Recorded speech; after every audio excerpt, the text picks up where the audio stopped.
புகை மண்டலமாக காட்சியளித்த கோவை. திடீரென எகிரிய காற்று மாசு அளவு. தெய்வம் போல் காப்பாற்றிய மழை.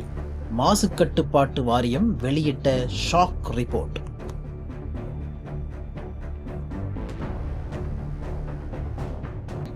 தீபாவளினாலே காலையில எண்ணெய் தேய்ச்சி குளிக்கிறதுல ஆரம்பிச்சு புது ட்ரெஸ் போட்டு கோயில் போற வரை எல்லாமே ஸ்பெஷல் தான். குறிப்பா தீபாவளி அன்னைக்கு எல்லாருடைய ஃபேவரட் பார்ட் பட்டாசு போடுறதுதான். ஆனா பட்டாசு போட்டா காற்று மாசு எகிரிடும். நேத்து கோவையே புகை மண்டலமா மாறிடுச்சு.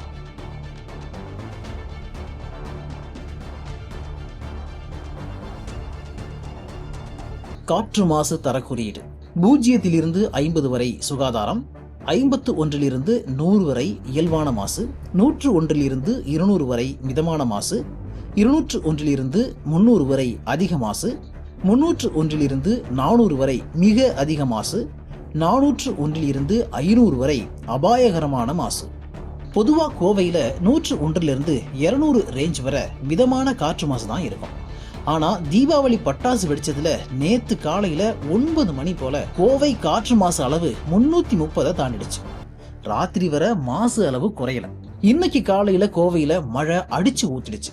மழை பெஞ்சதுனால காற்று மாசு அளவு குறைந்தது, மறுபடியும் இயல்பு நிலைக்கு வந்திருக்கு.